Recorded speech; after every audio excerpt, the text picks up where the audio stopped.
이재명 대통령 죽이기 작전들이 네. 수없이 많이 있었습니다. 자, 그 가운데 이제 실체적 진실이 밝혀지는 것들이 지금 굉장히 많습니다. 네.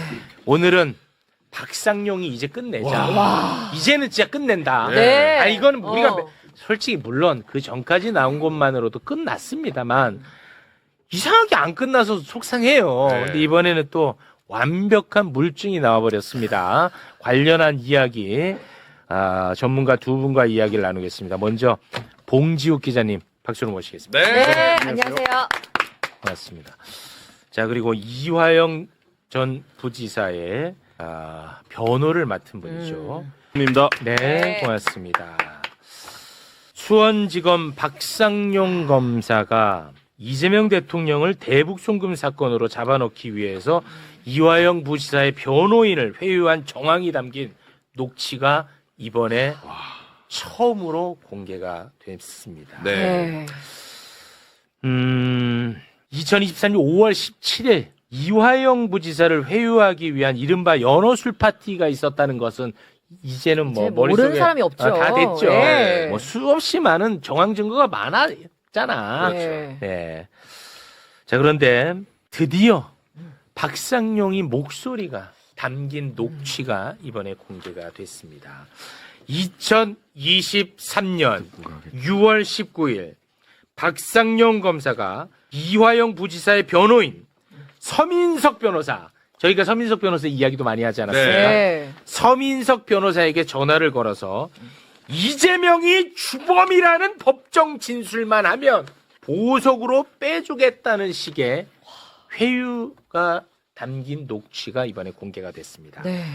2023년 6월 19일 박상용 검사와 서민석 변호사 간의 통화 녹취 함께 듣겠습니다. 지금 뭐 사실은 이화영 씨가 사실은 그 법정까지 유지시켜줄 그런 진술이 저희가 필요한 거고, 실제로 그 이재명 씨가 완전히 주범이 되고 이 사람이 종범이 되는 식의 자백이 있어야 저희가 그걸 할 수가 있고, 그 다음에 뭐 공익제보자니 이런 것들도 저희가 다 해볼 수가 있고, 그 다음에 그 보석으로 나가는 거라든지, 그 다음에 추가 영장을 안 한다든지 이런 게 다 가능해지는 건데, 저는 지금 상태에서는 이도저도 아닌 게 되는 상태라서 이게 뭐 어떻게 되는 건가, 이거를 정말 다 알고도 이렇게 하시는 건가, 저는 계속 그것 때문에 답답해가지고 전화를 드렸습니다. 이제 상당히 충격적입니다. 네. 이 통화 직후 이화영 부지사 검찰 진술이 바뀌거든요. 2023년 6월 이화영 부지사의 검찰 진술 소개 부탁드리겠습니다. 쌍방울이 이재명 경기지사 방북 비용 대납했다. 이재명 지사에게 2차례 보고했다라고 진술을 합니다. 그렇습니다. 자, 이 녹취, 빼박 녹취가 이제 공개가 됐습니다. 네. 이 빼박 녹취가 공개가 되자 박상용이 여기서 수긍하고 반성하고 사과할까요? 절대 아니죠. 안 하죠. 박상용이 여기서 또 뱀의 혀 놀립니다. 자, 소개 부탁드립니다. 자, SNS 글을 올려서 통화 녹취는 서민석 변호사의 이화영 종범 의율이라는 무리한 요구에 대한 검사가 거절하며 설명한 내용을 발췌하고 짜집기 한 거에 불과하다. 짜집기 한 거다. 이게 말이 되냐? 야, 변호사가 무리한 요구를 했고 거절하는 거면 왜 박상용이 네가 답답해서 왜 전화를 해? 그러네. 말이 하나도 안 맞아. 무리한 요구를 해왔는데 너가 왜 편의를 제공해? 말이 안 맞아. 그렇죠. 네. 이건 말도 안 돼. 너 내가 어미 꼬집는다. 그리고 박상용이는 이화영 부지사의 수사 태도에 따라서 이화영 부지사의 주변인들 많잖아요. 네. 주변인들의 수사도 할 수도 있고 안 할 수도 있다라는 식으로 그 빡이네, 이야기를 이거. 이거는 진짜 무서운 네. 얘기입니다. 자, 박상용 검사와 서민석 변호사의 통화 함께 들어보시죠. 일단은 지금 추가 수사들은 제가 다 못하게 하고 있습니다. 일단 추가 수사들은 이화영 씨 말하고 나서 원래 그 다음날 영장 청구했는데 그것도 제가 못하게 했고요. 아이고야. 지금 아마 재증언하라는 것도 막 지시가 내려오는데 그것도 제가 못하게 하고 있고, 몇 번 부르겠지만 그에 대한 본격적인 수사나 뭐 이화영 씨 그때 날인 거부한 거에 날인하라든지 그런 내용 없고요. 그다음에 김성태가 진술하는 임대금으로 준 뭐 한 달에 뭐 2, 3천만 원씩 줬다는 부분도 지금 저희가 김성태를 따로 불러서 뭐 압박하거나 그거에 대한 추가 수사를 하거나 안 하고 있습니다. 그러니까 어쨌든 간에 이화영 씨 협조해 주신 점에 대해서는 충분하게 저희도 노력을 하고 있는 부분입니다. 와, 얼마나 지금 삐처리 된 데가 아마 다 이화영 부지사의 주변인인가 봐요. 저렇게 많아. 그러니 얼마나 압박이 느껴지겠어. 근데 내가 못하게 하고 있다. 내가 지금 못하게 하고 있다는 무슨 말이야. 자칫하면은 할 수도 너 태도에 있다. 따라서 이거 다 다시 또 재개되는 거야. 내가 간신히 맡고 있다 이거거든. 와, 난 이거 진짜 무섭던데요. 저 당시에 그 수원지검에서 계류 중이던 이화영 관련된 사건 번호가 20개예요. 와, 네. 미친다 진짜. 보통 이제 형제 번호라고 하는데 형제 번호가 20개였고 네. 20개 형제 번호 달아놓고 그거를 일부는 홀딩 시켜놓고 계속 이화영 부지사 압박을 했던 상황이었고 그리고 뭐 저 주변 인물 뭐 구속시킨다. 그래서 그 당시에 구체적으로 주변 인물 구속된다고 얘기가 나왔던 게 이화영 부지사랑 대학 시절부터 같이 학생 운동했던 친구 신명섭 이분은 이미 구속됐고 그 당시에 그 다음에 후배인 이우일 그리고 백정화 사모님 그리고 아들까지 여기 주로 요 4명에 대해서 구속을 시키겠다라고 하고 그때 이제 수사를 하고 있었고요. 또 하나는 저 중간에 보면 김성태 얘기가 나오면서 우리가 뭐 김성태 압박을 안 하고 있다 이렇게 얘기가 나오잖아요. 네. 저 당시 어떤 상황이냐면 김성태 회장이 검찰에 한번 나오면 나올 때마다 이화영의 혐의가 하나씩 늘어납니다. 네. 그 나와서 그냥 얘기를 하는 거예요. 뭐 내가 그때 뭐 한 달에 한 2천 줬어요. 그러면 혐의 하나. 가는 너무 늘어나는 거지 그렇게 예, 되면. 그리고 뭐 그때 파라곤 뭐 밑에 파스쿠치에서 얼마 줬어요. 그러면 그때 옆에 같이 있었던 박영철 부회장이 저도 있었어요. 이런 식으로. 오로지 진술이에요. 진짜 무섭다. 그 얘기 나오면 혐의 하나씩 늘어나고 근데 이게 문제가 뭐 예를 들면 한 달에 2천씩 줬다. 그럼 1년이면 2억 4천이잖아요. 네. 그러면 김성태 회장이 나와서 한마디 할 때마다 이게 뇌물 액수가 늘어나는 겁니다. 뇌물 액수가 늘어나고 무서워. 뇌물 액수가 일정 범위로 늘어날 때마다 이게 죄명이 바뀌면서 형량이 점핑을 하고 이런 상황이니까 이화영 부지사 같은 경우는 거의 사실상 고문을 받는 그런 상황이었던 거죠. 예. 네. 와, 진짜 이 끔찍한 거야.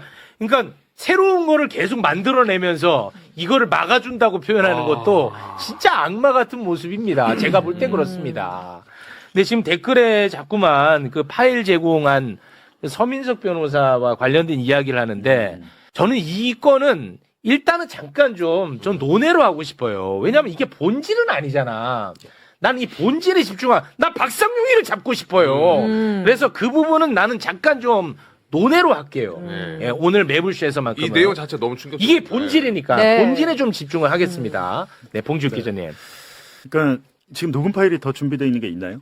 혹시 아니, 다- 어제 KBS 후속 보도 나왔던 거 그것까지 나와. 지금 이 앞단에서 어떤 얘기가 있다가 저 얘기가 나왔는지 뭐 주범과 종범 뭐 이런 얘기가 나온 이유가 당시에 보면 만약에 이게 사건 자체가 있던 일이야. 이재명이 뭐 지시하고 이화영이 해가지고 쌍방울이 800만 불을 이재명을 위해서 그냥 실제 했던 일이라면 그렇게 많이 이 공범들을 모을 이유는 없겠죠. 그냥 있는 대로 이야기하면 그렇습니다. 되니까. 근데 저 당시에 보면 제가 당시 수사기를 볼 때 어떤 생각이 들었냐면 800만 불 쌍방울이 뭐 북한이 뒀던 800만 불 중에 500만 불은 경기도가 약속했던 스마트팜 비용을 대납했다 그랬잖아요. 그럼 그걸 위해서 저는 어떤 생각이 들었냐면 사실은 거기서 끝났어야 돼요. 대납을 해주고 받을 게 있어야 되잖아요. 우리가 돈을 줄 때는 목적이 있잖아요. 뭐 당연하죠. 근데 수사 기록엔 그게 없어요. 쌍방울이 원래는 그 500만 불을 대납해주고 방북을 약속했다. 이 스토리가 자연스러워요. 근데 뒤에 300만 불을 끼워 넣은 이유는 김성태가 해외로 빼돌린 돈이 더 있었어. 이 돈이 설명이 안 돼. 설명이 안 돼서. 그러니까 예를 들면 필리핀에 무슨 국제대회를 했는데 거기에 70만 불을 갖고 갔는데 이 돈을 어디다 썼는지 지금 설명이 안 돼. 저희는 뭐 개인적으로 김성태 개인 도박 자금이라고 보는데 김성태가 빼돌린 돈 자체가 액수가 뒤에 커지다 보니까 방북을 뒤에다 갖다 붙인 것 같아. 그러면서 뭐라고 얘기했냐면 300만 불 얘기를 합니다. 박사영 검사가. 300만 불에 대해서 이화영이 얘기를 해줘야 되는데 안 해준다고. 그리고 자기는 다 알고 있을 텐데 왜 이렇게 얘기하는지 그러니까 스마트팜은 앞전에 인정을 했다니까요. 이화영이 그때 꼴딱 넘어가가지고 거기서 협조를 했어요. 진술 협조를 했고 뒤에 300만 불에 대해서 지금 안 한다는 게 있고 지금 제가 보니까 그 자료 9번 보시면 이 통화하기 전날에 지금 18일이잖아요. 같은 네. 날이네. 전날에 이런 일이 있었던 하루 거예요. 전날이네. 네, 전날에 조사를 했어요. 오. 전날에 조사를 했는데 박상용의 마음에 안 들게 된 거지. 그 조사의 내용이. 그 조사 그러면 내용이. 그 내용을 한번 읽어보세요. 자, 소개를 좀 해주세요. 자, 김성태는 쌍방울이 도지사 방북 비용 300만 달러의 대납을 약속하지 않았다면 북한에서 2차 국제대회에 참석하지 않았을 것이라고 하여 방북 비용 대납 약속이 위와 같은 북한의 국제대회 참석을 이끌어낸 결정적인 요인이었다고 하고 있다. 어떤가? 그러자 그것은 김성태 회장의 생각이다. 경기도와 북한 간의 정해진 일정에 따라 행사가 이뤄진 것이라고 생각한다. 자, 보세요. 라고 이화영 부지사가 이게 이야기합니다. 전날 검찰에서 조사한 내용이에요. 300만 달러 얘기 나오죠. 네. 여기에 대해서 협조를 안 한 겁니다. 아. 필리핀에 그때 리오남한테 줘가지고 70만 불 주고 요 스토리를 끌어내야 되는데 이화영이 여기에 대해서 그거는 그냥 뭐 경기도와 북한 간의 정해진 일정에 따라 행사가 이뤄진 거라고 생각한다. 방북을 위해서 한 게 아니야. 라고 부인 취지의 답변을 해버린 거예요. 그러니까 여기서 머리가 아팠던 거예요, 박상용은. 박상 골치 아프네. 예. 그러니까 저렇게 말을 했던 동기가 전날 그 피의자 신문 조서에서 확인이 되는데 그리고 10번 자료를 더 보여주시면요. 예, 박상용 검사가 피해자는 이재명 지사에게 방북 비용까지 처리해줄 사람이 쌍방울 그룹의 김성태 회장이다라고 명시적으로 보고를 드렸다는 것이죠. 하자 이화영 부지사가 김성태 회장이 지사님 방북을 위해 노력할 것이라는 점은 말씀드렸다. 다만 내가 어떻게 도지사에게 쌍방울이 지사님 방북 비용을 대신 내준다 이런 노골적인 워딩으로 보고를 하겠나. 확실해지죠. 이 300만 달러가 해결이 안 되니까 머리가 아팠던 골치 상황이에요. 아프네. 네. 박상용 그래갖고 그 입장에서. 다음날 저 전화를 한 이유는 방북 비용 300만 달러에 대해서 법정에서까지 유지돼 일관된 증언을 해주셔야 된다. 그래야 우리가 뭘 해줄 수 있다라고 얘기하는 거죠. 야, 이게 그 시간의 순서가 딱딱 맞아 떨어지네. 그렇게 돼요. 요거는 뭐 깔끔하네. 박상용이. 요거는 이제 박살 내야죠, 이제. 어제죠. 어제 수원지검에서 입장이 나왔습니다. 그 당시 수원지검장, 그 차장, 네. 그 부장까지 동시에 입장이 나와서 이거 뭐 존재할 수 없는 허위다라고 입장을 냈고요. 그 제 생각은 그래요. 사실은 여태까지 박상용이 아무리 생각해도 이해할 수 없는 정도로까지 반박을 했잖아요. 네. 반박하고 너무 뻔뻔하게 나왔고. 네. 그래서 이거 얘기할 때 박상용은 자기 신변에 어떤 문제가 발생하지 않을 거라는 걸 확신하고 있다. 뭐 이런 의심은 했었는데 네. 사실은 어제 그냥 수원지검의 과거 수뇌부들이 총출동해가지고 박상용 업무하는 걸 보고 박상용의 배우가 정말 확실하게 있었고 그 배우로부터 박상용이 너의 신변을 우리가 끝까지 책임진다라는 약속을 받지 않았을까라는 생각이 들어요.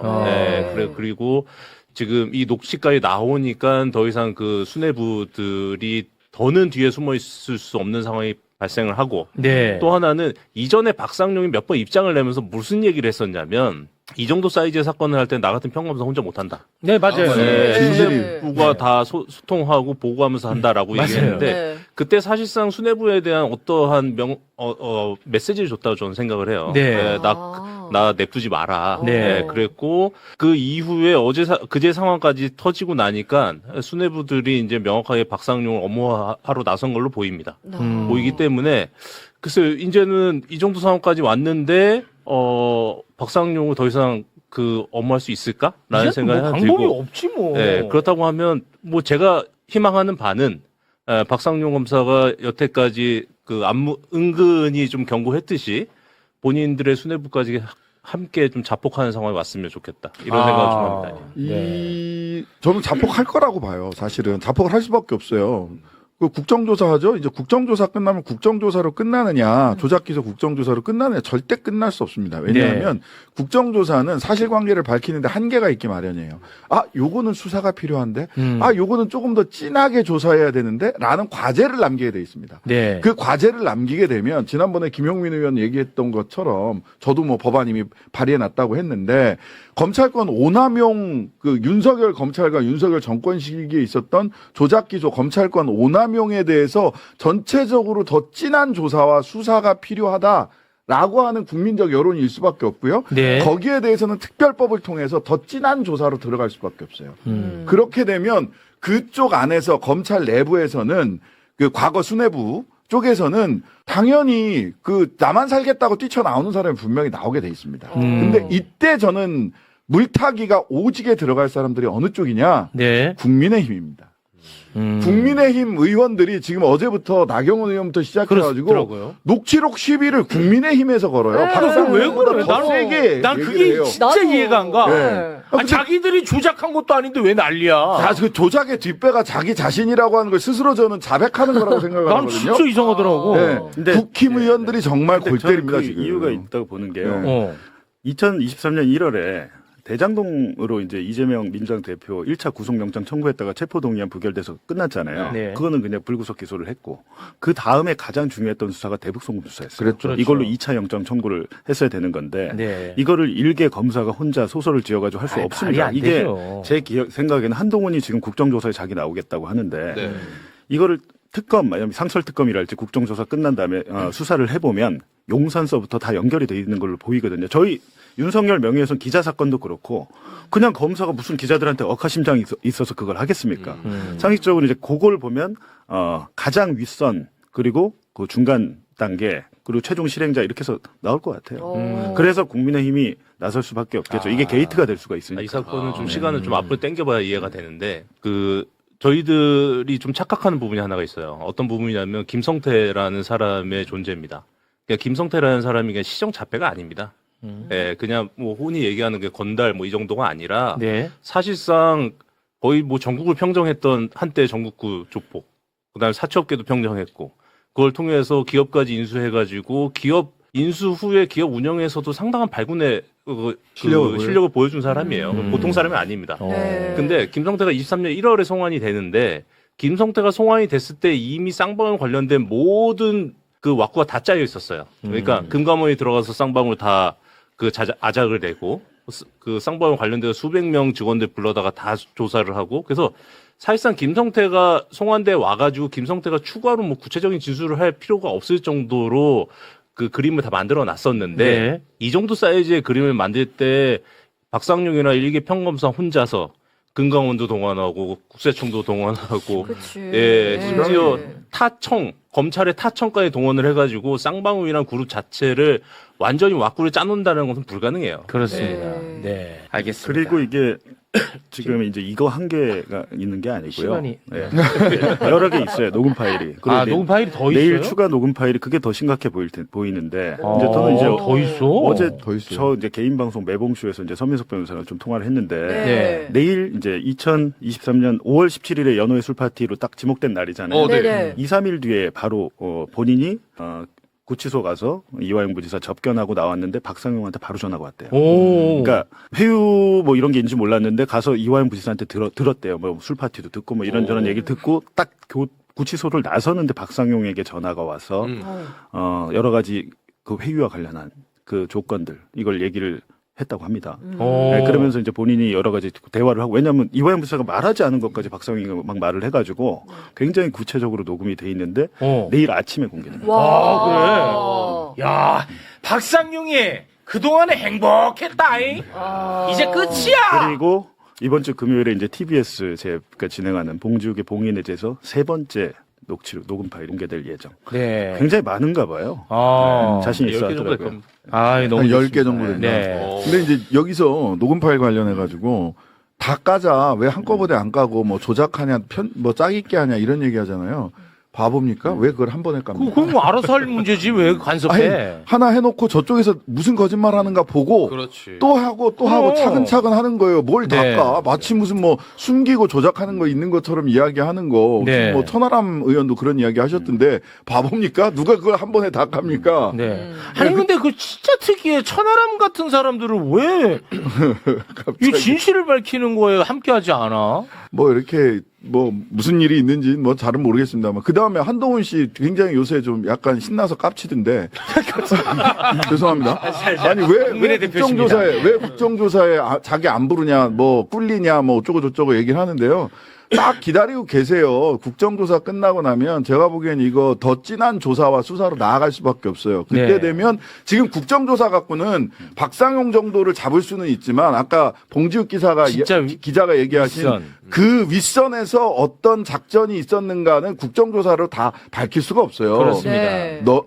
너는이라고 당신은 그때입니다. 번호표 뽑아들고 그때까지 기다리고 계세요. 반드시 책임을 져야 됩니다. 한동훈 씨도. 법무부 장관이었어요 그때. 그렇습니다. 그때 김성태 돌아오라고 그럴 때 뭐 별 진짜 험한 소리 다 했거든요. 네. 이재명 대통령을 범죄자 취급하면서 뭐 조폭끼리 짜고서 뭐 못 돌아오게 하고 있다는 별별 소리를 다 했어요. 네. 딱 기다려 번호표 뽑고. 좋습니다. 저는 이제 아무튼 뭐 서민석 변호사가 내놓는 녹취에 당분간 저는 좀 집중하도록 하겠습니다. 서민석 변호사가 검찰과 협조적 관계에 있었던 건지, 우리는 이제 그런 쪽으로 비판을 많이 해왔었죠. 네. 있던 건지 아닌지 그 이야기는 일단은 매불쇼만큼은 조금 저 보류하도록 하겠습니다. 네, 그거는 뭐 다른 분들이 알아서들 좀 해주시면 좋을 것 같습니다. 네, 제가 볼 때는 뭐 약간의 좀 경계에 있지 않았나 하는 생각이 좀 들긴 하는데, 네, 김광민 변호사와는 여기서 인사를 드리도록 하겠습니다. 대단히 고맙습니다. 고맙습니다. 자, 그리고 2018년에는 이재명 대통령을 조폭하고 엮어가지고 또 잡아넣으려고 하지 않았습니까? 네. 국채 마피아. 예, 여기 이제 그 국제 마피아. 아. 예, 요것과 관련해가지고 또 우리 변호사님, 정구승 변호사가 또 함께 이야기를 나눠야 되는데 지금 시간이 너무 딜레이 돼가지고 예. 빨리 또 가셔야 돼. 정구승 변호사 오랜만에 박수로 맞이하겠습니다. 네, 반갑습니다. 정우승 안녕하세요. 변호사입니다.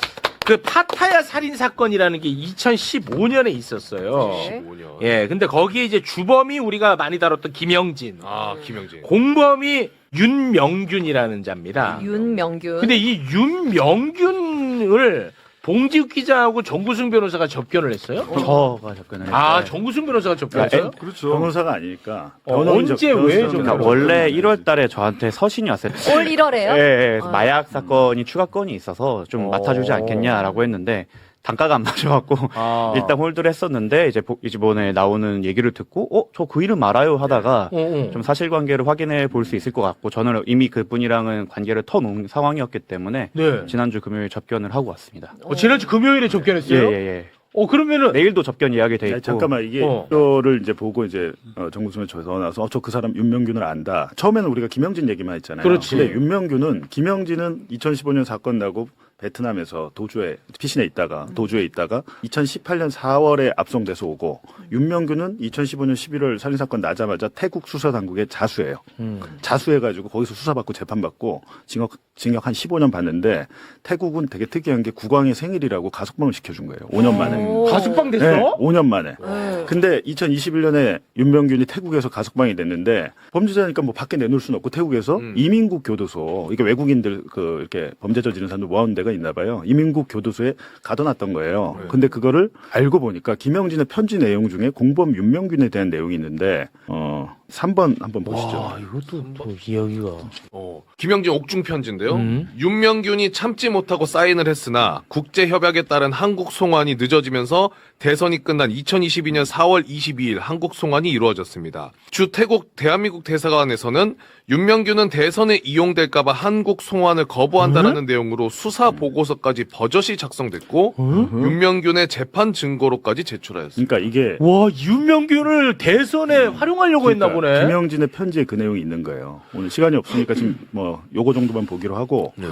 그래서 그러면 윤명균이 정말 김영진은 알 길이 없잖아요. 이건 윤명균한테 들었을 것 같은데. 네. 그래서 좀 이렇게 알아보니까 윤명균이, 그러니까 교도소에서 윤명균이 수감 중에 김영진에게 편지를 보냈더라고요. 8번 자료. 편지를 여러 통을 보냈는데 이제 제가 그걸 입수해서 보니까. 윤명균이 김영진한테 보낸 이렇게 뭐 편지군요. 형진아 그러면서 이제 뭐 명균 형이 이렇게 해서 보냈잖아요. 네. 근데 거기 5번 자료를 보시면 윤명균이 그때 상황에 대해서 김영진에게 설명을 하고 있어요. 그러니까 이때가 언제냐면 2022년 3월이었고 대선은 2달 전이 2022년 1월에 자신이 태국 가석방돼서 태국 이민국 교도소에 있을 때의 상황을 김영진에게 설명하는 대목입니다. 당시 형을 한국으로 22년 1월부터 송환시키려고 한국 대사관에서 애를 쓰고 있었는데 형이 한국 안 가려고 계속 버텼거든. 한국에 안 가려고 서류에 사인도 안 하고 했는데 같은 방에 있는 한국 사람이 형한테 그러더라. 대사관 측인가 한국 쪽에서 자기한테 연락 와서 윤명균 빨리 한국으로 송환해야 되니까 살살 꼬셔서 서류에 사인할 수 있게 도와달라고 했다고 하더라. 이상하죠. 와. 일단 누가- 이상하죠. 누가 본인은 안 그래서? 가려고 하는데 누군가 다른 사람을 시켜서 꼬셨는데 야, 네. 미쳤다, 이거. 6번 자료로 한번 이어서 보시죠. 야, 이거 미쳤어. 빨리 들어가야 하는 목적이 뭐냐고 물어보니까 형을 대선 때 파타야 살인 사건으로 언론에 터뜨려서 이재명과 성남 국제 마피아 와. 관련해서 지지율 떨어지게 해야 한다 그랬거든. 와. 그래서 형은 겁도 나고 잘못될까봐 대선 끝나고 한국에 들어가겠다고 한 거고. 와. 대선 끝나고 한국에 들어온 거야, 대선 끝나고 한국에 들어온 거야. 형 사건 기록에 보면 대사관 직원이 수사보고서에 나와 있거든. 윤명규는 대선에 이용될까봐 대선이 끝나고 한국에 들어가길 원한다고. 와, 이거 미쳤네. 라고 해서 2022년 대선 끝나고 왔어요. 막 그냥 버틴 거예요. 버텨가지고 끝나고 왔는데 수사를 받잖아요. 이제 본인이 살인의 공범으로 수사를 받는 상황에서 갑자기 또 그것이 알고 싶다 얘기가 나온 거예요. 수사 과정에서. 수사 과정에서. 예, 자료 7번. 와, 이 정구승 변호사 가야 되는데. 자, 검찰 조사를 하나하나 설명하자면 겁나 길고 내용 간단하게 하면 검사가 윤명규 씨 자꾸 이렇게 진술 거부할 거야? 지금 한국에서 윤명균 씨 한국 들어온 거 몰라. 내가 SBS 기자한테 연락해서 그것이 알고 싶다. 3편 찍어줄까? 3편. 3편 찍어줄까? 국민들 공분 사서 김영진이랑 똑같이 징역 받을래? 윤명균 씨가 네, 이제 여기까지 하면 될 것 같아요. 예. 지금 와. 이제 그것이 알고 싶다 또 방송 얘기가 나와서 또 나오네. 다른 검사인데 검찰청에서 이제 중앙지검에서 이런 일이 있었다는 거죠. 근데 와. 이 윤명균을 편지를 보냈는데 이 내용이 되게 궁금하잖아요. 근데 마침 정구수에서 연락이 온 거예요. 윤명균 저 만났는데요. 교도소에서 제가 오. 저한테 사건 의뢰하려는데 제가 안 받았는데 그래요. 지난주 금요일에 금요일에 이제 얘기해 만났어. 주셨어요. 만났고. 만난 이야기를 들어야 되는데 지금 가야 된대. 빠르게 풀겠습니다. 어. 그래서 만났는데 사실 지금 봉질 기자님이 아까 말씀드린 저 편지를 안 주셔갖고 저는 이 내용을 모르고 그냥 갔어요. 가서 그냥 얘기나 들어보자 하고 가서 왔는데 똑같은 얘기, 편지랑 똑같은 얘기를 그대로 얘기를 하는 걸로 봐서는 대박이다. 뭐 아직까지는 일방적 주장이지만 사건 네. 기록을 저희가 곧 받기로 했는데 아직까지는 일방적 주장이지만 적어도 일관성과 신빙성은 꽤 있고 네. 당시 1월 달에 한국 대사관과 거기에 소속된 경찰 등이 윤명균을 한국에 송환시키기 위해 정말 비인간적인 행위를 엄청 많이 했는데 거기에 대해서 이제 조만간 다시 한번 구체적으로 정리를 해서 또 오겠습니다. 와. 아니 그 대선 전에 대사관이 그러면 움직였다는 건데 저 주장대로라면. 와. 이게 그러면은- 사실은 좀 있을 수 없는 일인데. 아니 그 문재인 정부 대사관 아니에요 그러면? 그런데 윤석열 캠프의 라인과 좀 연결되는 정황이 있어요. 대사관이. 네. 근데 있고 만약에 대사관이- 그리고 검찰이 요구를 하면 대사관이 움직여야죠. 이게 대사관이 네. 거기서 누군지를 좀 확인을 해봐야 되는데 대사관 안에 검찰이든 경찰이든 파견되는 사람들이 있습니다. 네. 태국 같은 경우는 특히나 형사범죄 경찰이 파견 검찰 네. 경찰이 왔어요. 파견 검찰 내지는 오. 파견 검찰이 파견돼요. 그러면은 네. 그쪽이 대사나 영사를 이렇게 우회해가지고 검찰청이나 수사기관으로부터 직접 명을 받아서 왜냐하면 자기들은 돌아가면 다시 복귀해야 되는 거예요. 대사관에 파견 상황이 지금 있지만. 가야 돼서 아. 고문 얘기가 나왔다는데 전 고문 얘기는 편지에 없잖아요. 고문을 당했더라고요. 그러니까 고문 윤명균이 고문을 네. 당했다고 아. 주장해요? 송환 도장 안 찍는다고. 그러니까 이게 인과관계를 인정할 수는 입증할 수는 없지만 그 대사관이 와갖고 송환을 요구할 때 저는 가기 싫습니다라고 했는데 네. 다음날 아무 이유 없이 징벌방으로 보냈다고 하더라고요. 그래서 저는 한국 교도소에 징벌방이 혼자 있는 작은 방 정도라고 생각해서 징벌방 보낼 수도 있죠라고 했더니 거긴 징벌방이 1평이어서 누울 수가 아우. 없고 위에 손을 이렇게 묶어갖고 매달린 채로 있어야 되고 화장실이 당연히 없죠. 밑으로 그냥 쌓아야 되고 그 우리 영화에서 보던 발목 족쇄 있죠. 네. 그거까지 채워놓은 채로 있다가 나오면 다시 또 대사관 직원이 와서 안 갈 거예요? 물어보면 이런 식으로 반복이 와, 되거나 미쳤네. 그러니까 이게 대사관 직원이 나 이렇게 괴롭히냐면 우리는 그거 모르는 일이다. 라는 식으로 하고 뭐 갑자기 미얀마 조폭들이 와갖고 자기를 때리고 가고 그런 식의 좀 고통이 있었다라고 본인은 주장하고 주장입니다, 있습니다. 아직까지는. 이 부분에 대해서는 좀 기록이나 이런 거를 조만간 협조를 받기로 했기 때문에 내일도 가고 금요일도 가기로 했기 때문에 한번 네. 확인을 하고 공유드리도록 하겠습니다. 그 주장과 예를 들어서 뭐 조서가 일치하는 부분이 나온다. 그럼 이제 신뢰도 확 올라가는 겁니다. 네, 한번 좀 받아보기로 해갖고 네. 저희가 좀 저희 법인 차원에서 조금 손해를 보면서 계약을 하더라도 네. 계약을 해서 한번 진행을 해보도록 하겠습니다. 알겠습니다. 일단 정구승 변호사는 여기까지 함께 하겠습니다. 대단히 고맙습니다. 감사합니다. 네, 고맙습니다. 그러니까 지금 네. 그 윤명균의 당시 수사 기록에 지금 윤명균 편지에 나와 있잖아요. 수사 보고서가 있다고. 본인이 본인 기록을 다 알고 있을 거 아닙니까? 교도소에서 뭐 본인 기록 보니까 당시 본인이 대사관 직원과 면담을 하고 송환을 거부하는 이유가 대선에 이용될까봐 나는 거부한다는 멘트가 수사 보고서에 있다고 돼 있잖아요. 있다는 거잖아. 그러니까 저 수사 보고서가 곧 옵니다. 오니까 저 수사 보고서의 존재 유무 내용을 저희가 보면 되겠죠. 온다는 게 누구로부터 저 정구승 누가- 변호사. 정구승이 지금 수임을 하면 선임을 하면 아, 여기로 그걸 기록이 받아볼 수가 너무 있어요? 너무 아. 네. 정구승 변호사가 수임을 하면 그러니까 돈에 손해를 와, 한대- 대박이네. 하지만 실제로 선임이 되면 이제 수사 자료 일체를 이전에 받아볼 수가 공판 기록 있다는 일체를 거죠. 받아볼 수가 있으니까 거기에 수사 보고서에 그런 얘기가 나오는지를 살펴보면 되죠. 그러니까 이 파타야 사건의 범인들은 어떤 주장을 하냐면 지금 보니까 특히 김영진은 당시에 그 이재명 잡는데 협조를 자기가 안 해서 상해치사 정도로 구형을 뭐 해주겠다고 한 것을 혐의 적용해주겠다고 한 것을 살인죄가 나오고 방송까지 나오면서 죽일 놈이 돼서 그렇게 됐는데 사실은 자기는 살인의 고의의 목적도 없고 했는데 그 이유 자체가 죽일 놈 된 이유가 그 이재명 잡는데 협조 안 해서 그렇게 생각을 하는 것 같아요. 그건 이제 본인의 주장이죠. 본인의 주장인데 제가 이제 이 모든 것은 이제 범죄자들의 그냥 주장으로 그냥 치부할 수도 있지만 제가 앞서 보여드렸던 2023년 9월에 박철민 20억 돈다발 전직 조폭의 박철민 사건에 김영진이 수감 중인 김영진이 증인으로 나가서 편지와 똑같은 내용을 법정에서 증언을 했고 그렇지. 증언 녹취서 제가 보여드렸잖아요. 그렇지. 윤석열 정권 시작에 김영진이 가서 그 얘기를 할 이유는 없거든요. 이유가 없지. 그것 때문에 제가 이제 이거는 좀 말할 수 있겠다라고 생각을 합니다. 그렇습니다. 그게 핵심입니다. 윤석열 정부 시절에 김영진이가 그런 이야기를 할 필요는 없거든요.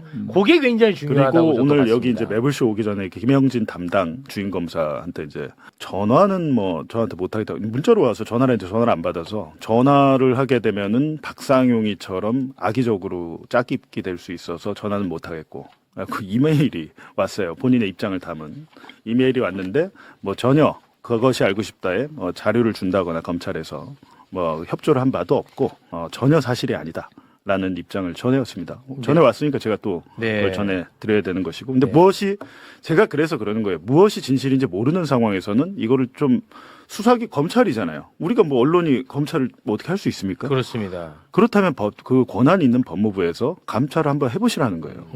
이거는 지금 대북송금 사건도 대북송금 사건이지만 네. 이 사건도 여기까지 드러난 이상 한번 사실 유무를 따져보는 게 맞지 않나 네. 라는 생각이 듭니다. 그래서 네.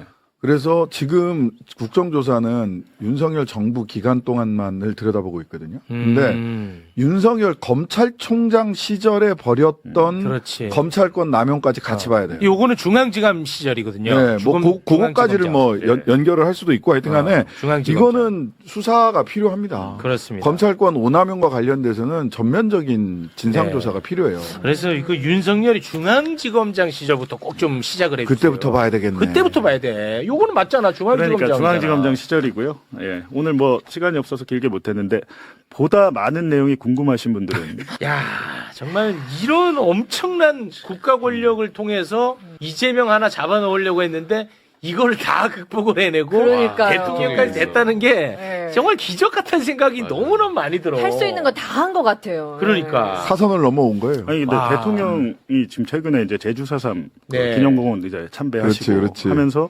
국가폭력 사건에는 공소시효를 배제하겠다라는 게 맞습니다. 있었고 그걸 썼죠. 그건 형사적인 거고 더 중요한 거는 사실 민사예요, 민사. 여러분 7번 방의 선물이란 7번 방의 기적이었던가요? 그 영화 있잖아요. 영화에- 7번 방의 선물. 그게 실제 사건을 모티브로 한 거예요. 그 정원선 목사님이라고 제가 취재를 했었는데 국가배상 판결을 받았어요. 살인범으로 몰려가지고 뭐 춘천 파출소장 딸 뭐 잔혹하게 살인하고 그때도 이렇게 사건을 만들어가지고 체포시켜고 감옥에 가둬요. 무기징역을 받아가지고 15년 정도 하다가 이제 가석방이 돼서 나왔는데 알고 보니까 진범이 따로 있었던 거예요. 근데 당시에 이 정원선 목사한테 뒤집어 씌운 뭐 검사, 경찰, 판사 아무도 처벌 안 받아. 그럼 이 양반이 그러면 받을 수 있는 길은 국가에 대한 손해배상뿐이 없잖아요. 국가배상. 손해배상을 이겼어요. 26억. 근데 그게 대법원에서 기각이 됐습니다. 왜? 박근혜 정권 때였는데 박근혜 정권 때 그 국가 손해배상 소멸시효를 6개월로 줄여버린 거예요. 6개월로. 그래갖고 일주일 늦게 했다고 6개월하고 7일 지나서 했다고 와. 자기 인생이 송두리째 날아갔는데 와. 15년이 그게 박근혜 대법원에서 벌인 일입니다. 대법원 판단일 네. 거고요. 이게 이제 저는 옛날에 국가폭력 관련해가지고 이제 한국전쟁 당시부터 이렇게 쭉 있었단 말이에요. 근데 어떤 재판부는 이게 이제 그 진화이나 진실화해위원회나 형사재판 재심을 통해서 맞아요. 바뀌었을 때부터 소멸시효를 기산을 해요. 사실 그게 맞죠. 그건 맞는 거 또는 근데 어떤 재판부는 그게 아니라 옛날에 너 저 국가에다가 그 손해배상 청구할 수 있었는데도 안 했잖아. 그때 잘못 청구하면요. 역적이라고 진짜 국가 반란죄로 다스려질 시절이에요. 전두환 박정희 때라고요. 네. 근데 어떤 재판부에서는 또 그렇게 계산을 해요. 그 이상합니다. 그러니까 그 민사 국가배상의 소멸시효 계산을 실은 국가가 저지른 폭력을 개인이 야 국가 내가 폭력 저질렀으니까 나한테 돈 물어내 라고 목소리 높여서 청구할 수 있는 사람들 예전에 박정희 전두환 시절에 몇 명이나 됐습니까? 없어요. 말이 안 돼. 어려운 진화위가 그나마 또는 재심을 통해서 어떤 결정이 났을 때 그제서야 청구할 수 있는 거거든요. 근데 판결문 보면 정말 인간적인 배려 이런 건 전혀 없고요. 사법적 법리도 굉장히 취약하고 아주 단순해요. 그리고 맨 마지막에 꼭 제가 진짜 드리고 싶은 제발 나라 걱정을 이상한 방식으로 해요. 대통령 그 판사들이 뭐냐면 이렇게 따지면 국가가 손해배상 해줘야 될 게 너무 많다는 거야. 맞아요. 그러니까 게 있으면 26억 해야지. 너무 많다는 거예요. 박근혜 때 이래가지고 그걸 깎고자 했던 것 같아요. 법무부에서 이거 다 돈을 주는데 6개월 7일 지났다고 자기 인생을 송두리 지게 무기징역에 징역 15년을 그러고 나서 돌아갔어요. 아유, 어떡하냐. 아니 그러니까 아이고. 국가가 저지른 폭력에 대해서 국가가 돈을 많이 쓰는 거는 이거는 나라 걱정을 할 일이다라고 하면서 소멸시효를 줄여버려요 판사들이. 저는 이 진짜 납득할 수가 없어요 이거는. 원래 그게 소멸시효가 2년이었어요. 형사 재심 무죄 받고 2년 안에 민사 손해배상을 하면 되는데 그거를 중간에 6개월로 줄여버려가지고 그게 잔인하다. 양승태 코트와 박근혜가 함께 저질렀던 잔인해. 아주 잔인한 일 중에 하나입니다. 그건 진짜 그야말로 2차 가해네. 근데 거기에 대해서 대통령이 그 소멸시효를 느리거나 없애거나 하겠다는 거잖아요. 그거 그렇습니다. 없애야 됩니다. 네. 일단 공소시효만 말씀을 하셨는데 소멸시효보다 국가배상 소멸시효 문제도 한 번 더 짚고 넘어가야 되고요. 네. 그다음에 국가폭력에 대한 공소시효, 국가폭력 공소시효 이야기는 저는 이제 사실 물리적 폭력, 사람 막 죽이고 했던 것에 대한 공소시효 배제해야 된다는 건 오래전부터 나왔던 얘기인데 저는 우리가 사실 국가폭력 중에서 그런 물리적으로 직접 죽이는 폭력도 있지만, 그 이재명 대통령이나 또 많은 사람들이 했던 검찰이나 수사기관이 저지른 그 죄 없는 사람을 몰고 가서 사람 거의 죽음에 이르게 하는 이것도 굉장히 대단한 국가폭력인 거거든요. 너무 맞는 말씀이죠. 국가폭력의 범주를 어디까지 볼 거냐에 대해서도 저는 네. 이번 기회에 논의해야 된다고 생각합니다. 그렇습니다. 네, 알겠습니다. 이재명 대통령 조폭설과 관련해가지고 우리 봉지욱 기자가 만들었던 그 자료 네. 이재명 대통령이 또 SNS에 올렸더라고요. 그 네. 매불쇼 그래픽 그 자료를 그러니까요. 그 나와 있더라고요. 네, 봉지욱. 진짜 근데 뭐 사실은 훌륭합니다. 대통령이어서 많은 말을 안 하신 것 같고요. 얼마나 사실 대통령이기 이전에 그러니까 하나의 사람이고 국민이잖아요. 너무 당연하죠. 네. 근데 사실은 대통령이 되고 나서도 언론에 대해서 굉장히 섭섭함을 토로한 적이 많이 있더라고요. 전에 민주당 대표일 때도 말고 대통령이 돼서도 어떻게 언론이 이렇게 하냐. 라는 얘기잖아요. 근데 당연한 거 아닙니까 그거는. 네. 네. 그런데 이